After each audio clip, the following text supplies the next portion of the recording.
बिस्मिल्लाहिर्रहमानिर्रहीम। नेमत कदा फूड चैनल में खुश आमदीद।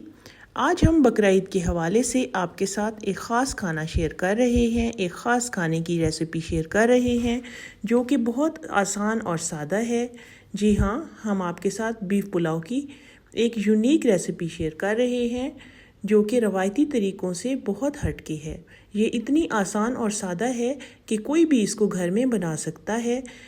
मेरी ये वीडियो उन बच्चियों के लिए बेहद फ़ायदेमंद होने वाली है जो अभी खाना बनाना सीख रही हैं या वो लोग जिनको खाना बनाना बिल्कुल नहीं आता। वीडियो शुरू करने से पहले मेरी एक छोटी सी रिक्वेस्ट है कि अगर आपने मेरे चैनल को सब्सक्राइब नहीं किया तो इसे सब्सक्राइब कर दें और साथ में दिए गए बेल आइकन को भी प्रेस कर दें ताकि मेरी हर आने वाली नई वीडियो आपके पास पहुंचे सबसे पहले। तो चलें शुरू करते हैं। सबसे पहले 2 कप प्याज को 5 खाने के चम्मच ऑयल डालकर फ्राई करना है। इनको इतना फ्राई करना है कि ये थोड़े से डार्क ब्राउन शेड में आ जाएं। जी तो ये फ्राई हो रहे हैं। अब ये फ्राई हो चुके हैं, इनको साइड पे रख लेना है। दूसरे बर्तन में 1 किलो बीफ को हमने बॉईल कर लेना है और इसकी यखनी अलहदा निकाल लेनी है और गोश्त को एक बाउल में शिफ्ट कर देना है। जी तो साथ ही हमने गोश्त में लहसुन 2.5 चम्मच ऐड करना है। हल्का कुटा हुआ गरम मसाला 2 खाने के चम्मच ऐड करने हैं और कुटा हुआ धनिया 2 खाने के चम्मच हमने ऐड करने हैं। इसमें मसाले ऐड करने के बाद हमने तकरीबन 5 खाने के चम्मच इसमें हमने नमक शामिल कर दिया। नमक शामिल करने के बाद सुर्ख मिर्च का पाउडर 1.5 खाने का चम्मच और हल्दी 1 चाय का चम्मच हमने इसमें ऐड कर दिया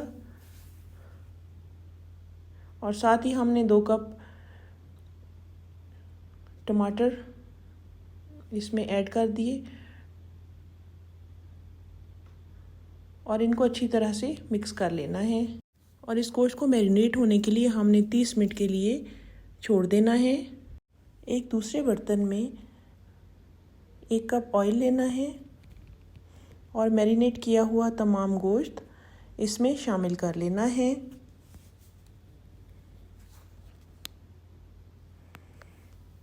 हल्का सा हमने इसको मिक्स कर लेना है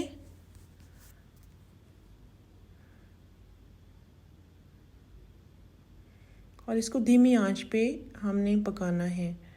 इसकी आंच जो है धीमी ही रखनी है। साथ में जो हमने ऑनियन फ्राई किए थे वो हमने सारे मिक्स कर लेने हैं। सिर्फ 2 चम्मच गार्निशिंग के लिए इसमें से ऑनियन निकाल लेने हैं। 5 मिनट के लिए हमने इसको कुक करना है।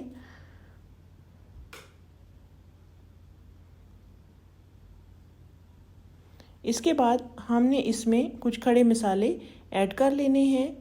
दालचीनी, काली मिर्च, ज़ीरा, लौंग, जायफल, जावित्री वगैरह ये सब कुछ हमने इसमें ऐड कर लेना है और तकरीबन 10 मिनट के लिए हमने इसको पकाना है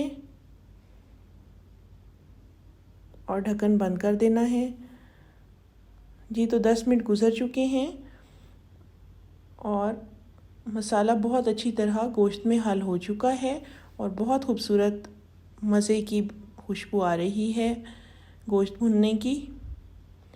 साथ में तकरीबन हमने 7 गिलास पानी इसमें शामिल कर देना है। पानी आप अपने जो आपने चावल लिया उसकी क्वालिटी के मुताबिक ले सकते हैं। साथ ही जो यखनी हमने बचा के रखी थी वो भी इसमें ऐड कर ली। जब ये बॉईल होने लगे तो हमने 1 किलो धुला हुआ बासमती चावल जो कि मैंने 25 मिनट के लिए भगो दिया था वो इसमें शामिल कर लेना है।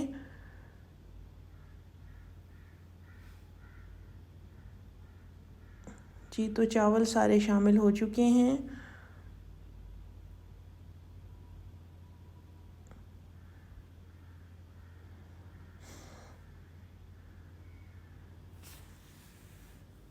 इस स्टेज पर चावल में ज़्यादा चम्मच नहीं चलाना चाहिए क्योंकि चावल टूटने का खदशा होता है। साथ में हमने कुछ सब्ज़ मिर्चें शामिल की।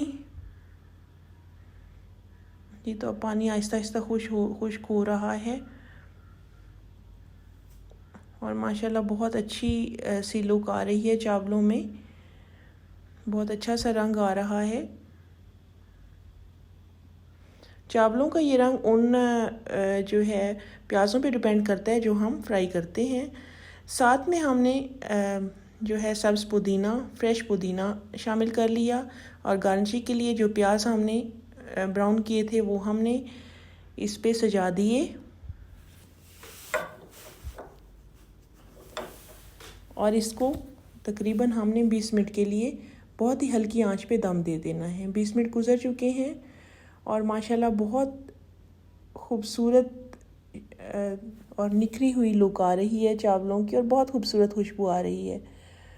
तो इस तरीके से अगर आप चावल बनाएंगी तो चावल बिल्कुल नहीं टूटेंगे और जो है बीफ में मसाले का बहुत अच्छा सा जायका आएगा।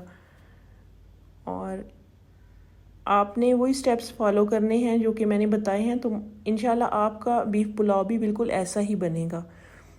चलें अब चावलों को सर्विंग डिश में निकाल लेते हैं। माशाल्लाह बहुत ही मज़े के ये बने हैं और बहुत ही अच्छी लुक आ रही है इनकी और हर दाना चावल का अलहदा-अलहदा है, बिल्कुल भी नहीं चिपके। और जो है बीफ की भी बहुत अच्छा सा रंग इसमें आया है मसालों का जो हमने ऐड किए हैं। आज के लिए बस इतना ही। रेसिपी आपने ज़रूर ट्राई करनी है और मुझे कमेंट्स बॉक्स में बताना है कि ये आपको कैसी लगी। कल तक के लिए इजाज़त दीजिए, दुआ में याद रखिएगा। कल तक के लिए अल्लाह हाफिज़।